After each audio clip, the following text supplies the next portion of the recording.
할렐루야. 오늘은 7월 세 번째 주일인 7월 17일 주일입니다. 코로나가 다시 확장됨에 따라 온라인 예배로 전환되었습니다. 속히 대면 예배를 드릴 수 있는 그 날을 위하여 기도해 주시기를 부탁드립니다. 오늘 우리에게 주시는 하나님의 말씀은 고린도전서 15장 9절에서 10절 말씀으로 내가 나 된 것은 이러한 제목의 말씀입니다. 오늘 본문에서 특별히 10절 말씀에서 사도 바울은 내가 나 된 것은 하나님의 은혜로 된 것이니 이렇게 고백하고 있습니다. 나의 나됨을 아는 삶이며 은혜를 아는 자의 삶이라고 하겠습니다. 이와 같은 고백은 중요한 진리의 말씀입니다. 오늘의 나 된 것이 하나님의 은혜로 되었다면 내일의 나 되는 것도 하나님의 은혜로 될 것이라고 믿기 때문입니다. 따라서 우리는 이 진리의 말씀을 굳게 붙잡아야 합니다. 그리고 하나님 앞에서 우리도 이렇게 고백해야 합니다. 내가 나 된 것은 하나님의 전적인 은혜라고 말입니다.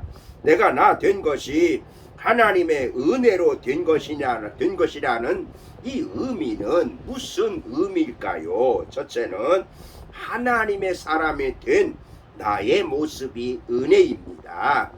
그리스도인이 된 나의 모습이 은혜라는 고백입니다.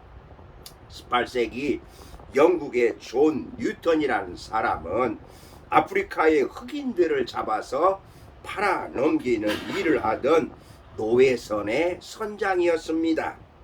그런데 1754년 그리스도인으로 거듭난 후에 노예 제도를 강력하게 반대하면서 그리스도의 복음을 전하는 주님의 사도가 되었습니다. 그는 설교 시간에 이런 말을 했다고 합니다. 이 다음에 내가 천국에 가면 세 가지 사실에 놀라게 될 것입니다. 첫째는 천국에 당연히 있을 것이라고 생각했던 그 사람이 없다는 사실 때문에 놀랄 것이고, 두 번째는 그곳에 있을 수 없는 사람이 와 있다고 하는 것을 보고 놀랄 것이며, 마지막으로 나 같은 죄인이 천국에 와 있는 것을 보고 놀랄 것입니다. 그러므로 내가 다른 것은 다 잊어버린다 할지라도 이 한 가지만은 결코 잊어버릴 수 없습니다. 그것은 내가 과거에 너무나 큰 죄인이라는 사실임에도 불구하고 예수님께서 나를 구원해 주셨다고 하는 사실입니다. 아멘. 바로 어메이징 그레이스, 나 같은 죄인 살리신 찬송가 305장을 작사한 바로 그 사람이 존 뉴턴입니다. 본문에 나오는 바울은 자신의 실존을 정확하게 고백하고 있습니다. 만삭되지 못하여 난자 같은 자신, 사도 중에 가장 작은 자라고 말하며 하나님의 교회를 핍박했기에 사도라 칭함을 감당할 수도 없다고 이렇게 고백합니다. 디모데전서 1장 15절에서는 자신을 죄인 중에 괴수라고까지 고백합니다. 죽어 마땅한 죄인이며 용서받기 어려운 죄인이었는데 다메섹 도상에서 예수님께서 불러주셨고 십자가의 보혈로 모든 죄를 용서하셔서 의롭다 하시며 지금까지 인도해 주셨다는 것입니다. 그러기에 사도 바울은 현재의 나 된 것은 모든 것이 전적으로 하나님의 은혜임을 감격하며 고백하는 것입니다. 여러분, 내가 나 된 것 바울의 고백대로 우리 역시 하나님의 크신 은혜로 된 것임을 믿으시기를 바랍니다. 아멘. 두 번째, 하나님이 하신 줄로 아는 깨달음이 은혜입니다. 우리는 되게 큰 일을 해놓고 자신을 주장합니다. 내가 기도해서, 내가 열심히 해서, 내가 했더니 이렇게 말합니다. 그러나 은혜의 안목으로 본다면 내가 했기에 된 것이 아닙니다. 내가 한 것 같이 보이지만 하나님께서 하셔서 이렇게 된 것임을 우리는 깨달아야 되는 것이죠. 즉 모든 것은 내가 한 것이 아니라 하나님이 하셨다는 믿음입니다. 그러기에 바울은 내가 나 된 것은 내가 아니요 오직 나와 함께 하신 하나님의 은혜로 된 것이라고 분명히 말합니다.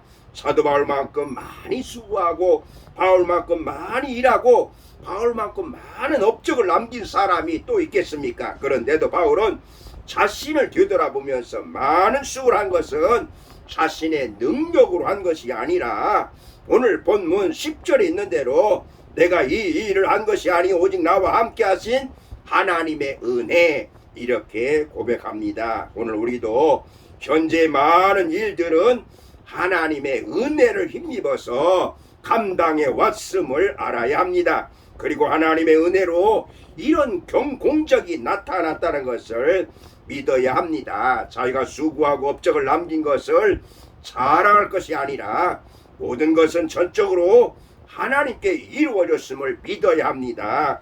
그것이 바로 한량없는 은혜입니다. 아멘. 세 번째로 하나님을 위해 사는 삶이 은혜입니다. 하나님을 위해서 살아가는 진정한 목표가 있으면 행복한 사람입니다. 누군가가 여러분에게 무엇을 위해 사십니까? 이렇게 물으신다면 나는 하나님을 위해서 삽니다. 이렇게 말할 수 있기 바랍니다. 로마서 14장 7절 8절인데요.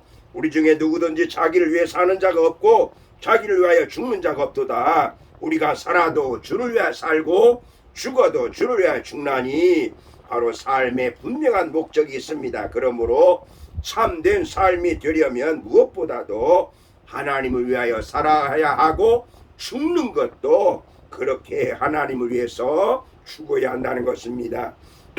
여러분, 내가 나 된 것이 하나님의 은혜로 된 것이라고 하는 이 의미가 무슨 의미라고요? 하나님의 사람이 된 것이 바로 하나님의 은혜임을 알고 하나님이 하신 줄로 깨달음이 은혜이고 하나님을 위해 사는 삶이 은혜라고 하는 말씀입니다. 오늘 사도 바울의 내가 나 된 것 하나님의 은혜임을 확신하시면서 마지막까지 하나님의 은혜, 모든 것이 하나님의 은혜임을 고백하며 사시기를 주님의 이름으로 축복합니다. 아멘. 기도하시겠습니다. 하나님 감사합니다. 오늘 주신 말씀 내가 나 된 것 하나님의 은혜임을 일생 동안 고백하며 살게 하여 주시옵소서. 예수님의 이름으로 기도드리옵나이다. 아멘.